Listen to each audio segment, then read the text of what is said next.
Hi Retro Computer followers, welcome to the first episode on restoring vintage equipment. Today we're gonna restore this lovely Atari 2600, which was kindly donated by Mr. Spiteri. Before we start, let me remind you to click the red subscribe button. So let's watch what we did. In 1977, Atari released its Atari 2600. I was always amazed while reading about it in magazines, but unfortunately its price tag was too high to buy it.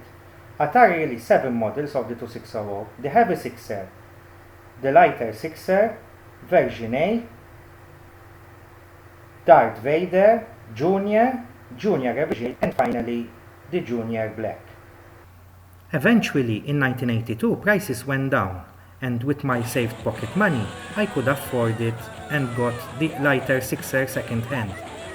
One of the adverts related to the console was pole position. When I used to see this TV advert, I always asked my parents when I will have my Atari 2600. And guess what game was included? Pole position. Although sales went down drastically in 1983 due to the console crash, Atari kept on selling games and issued new revisions releases, until the final one in 1986, where the console was considered obsolete, and with the Atari 800 and new range of Excel computers selling more, it was time for Atari to stop production. Nevertheless, games were still released till 1992. TV commercials titles such as Asteroids and Space Invaders helped Atari to sell more, making the company dominant in the console market. Today, I'm going to show you the process in restoring a Atari 2600 and explain the internals. You will notice that as a console it's quite simple and easy to troubleshoot. All you need is a bit of patience and some soldering techniques to remove any faulty component. So let's start. After I dismantled both boards from the metal chassis, I cleaned up the boards from dust with a proper anti-static brush. I recommend not to use paint brushes, as it could damage components due to static charges that can build up on the board. This particular Atari 2600, when switched on, nothing was displaying on the screen, so troubleshooting had to be done. I checked the supply voltage on the daughter board and power supply, but it was not the issue. Since this 2600 the ICs are socketed, I could change them easily with new ones, so I replaced the TIA chip, as it is related to the display, and I was right.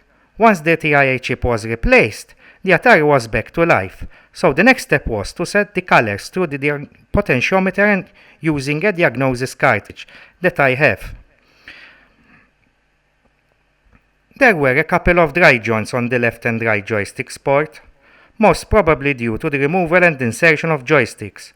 No capacitors were changed, as using out a capacitor tester it showed that they are still in good condition.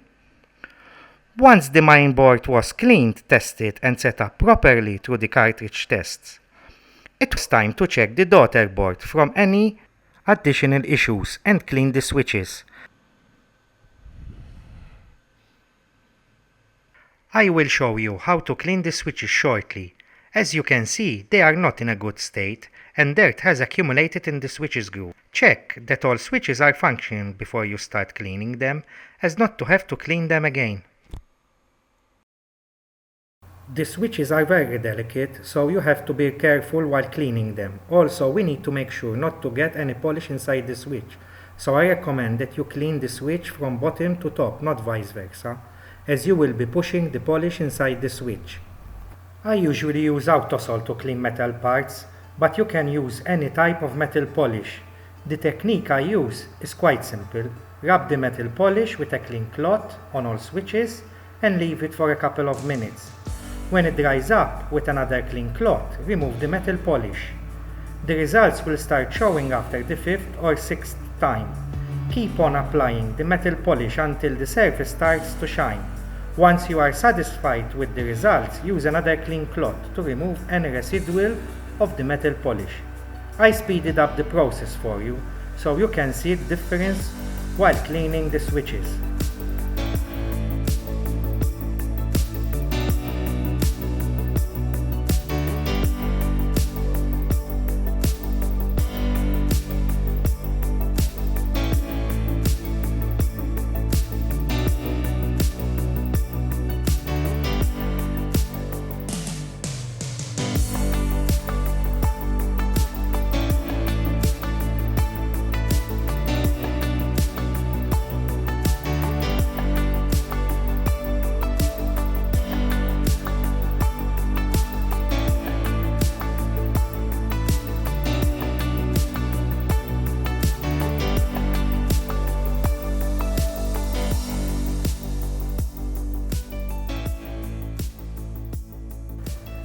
As you can see from this video, the switches are starting to look much more better than in the beginning. Please note that I am not using gloves, as to be quite honest, I am not able to work properly with gloves, and that is why I use this particular metal polish, as my skin is tolerant for it. If you've never used metal polish or chemicals, I recommend to use the gloves, as you can harm yourself. The final results are excellent, and the switches they look as new.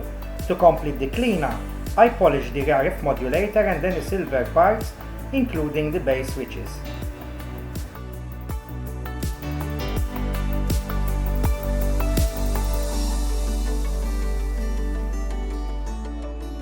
Once the motherboard is cleaned, it's time to fit it in its metal shield housing. Be careful to use the correct short screws, as you can damage the metal case, or worse, the motherboard. I usually don't clean the top metal housing, as not to remove any production marking or any production test notes attached to the case. If the metal case looks dusty, with a brush, remove the dust. Usually there are no production markings at the back plate cover. Clean it with a soft cloth and don't use any metal polish on the back plate, as you remove its original polish. Also, don't forget to put the black paper shield before assembling the motherboard inside the metal case. The only internal screws that you need to fit are located at the bottom.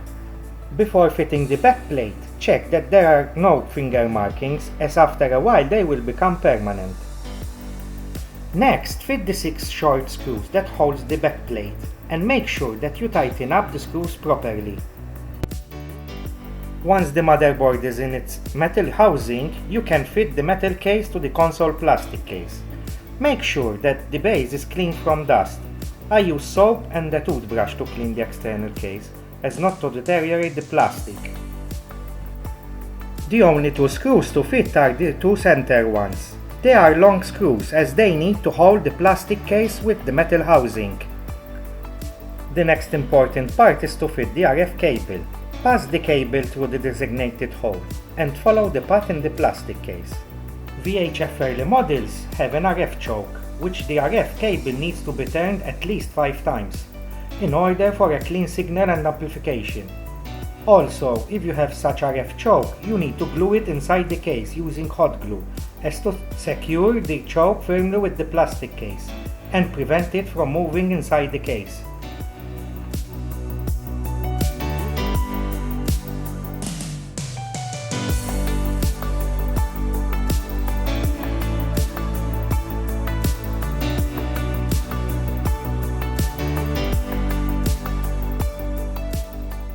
To complete assembly of the internals, fit in the daughter board and make sure that it is easily fit on top of the metal chassis and RF cable.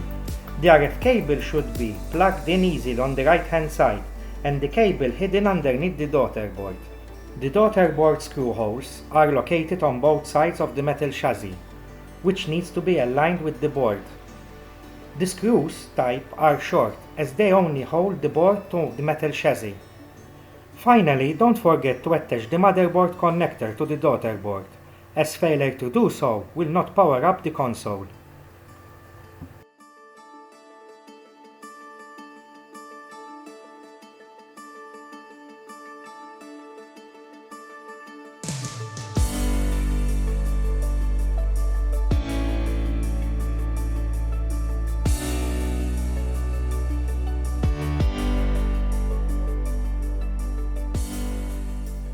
As a test, I fitted the top cover to check that everything aligns perfectly and no cables are obstructing the top cover in fitting neatly.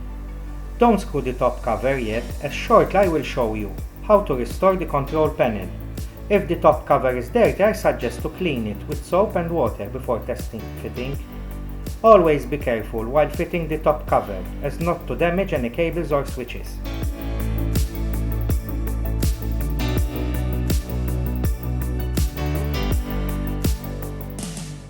Remove the control panel section, taking care not to snap any plastic legs that holds the panel with the top cover. While cleaning, be careful of the logos, as you can easily damage them. Don't use any spirit base or chemicals, as you will damage the case and logos. My control panel border color was partially faded out due to the excessive use of the console, so I decided to restore it. Using a toothpick as a brush and the close color of the original one, I painted the border. Since I got a good technique on this, as I restored several other machines, I'm not using any masking tape, but if you are a beginner I suggest you use masking tape, not to spill any paint. Since it's a very long process, I speeded up the video for you.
Once the paint dries up a bit and you are satisfied with the results, remove the masking tape, and if you have any paint spillage, remove it with a paper napkin, being careful not to remove any paint from the border. After leaving the paint to dry up for 2-3 days, I fitted the control panel with the top cover. Being very careful not to snap any of the 3 top retaining plastic legs, I started to align the top part of the panel with the plastic case and then snap in the bottom part once. Press firmly as to clip all the retaining legs properly.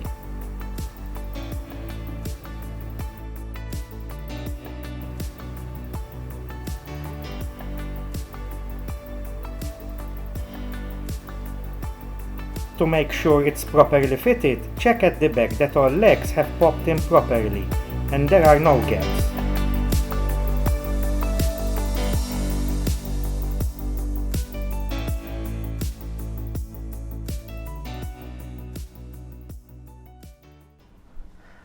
As you have just seen, it's not that difficult to repair and restore these type of consoles. All you need is a little bit of patience and a good troubleshooting technique. You can also use a troubleshooting guide which you can download from the internet. To recap, I replaced the TIA chip on the main board. I checked all the voltages and capacitors not to have any voltage leakage. Restore the switches on the daughter board, and finally restore the borders on the main control panel switch. May I remind you to click the red subscribe button not to miss the second part of this feature. And if you are a registered Patreon, you can download additional help in order to fix your Atari 2600. So that's it for this feature. Hope you liked it. Until the next one.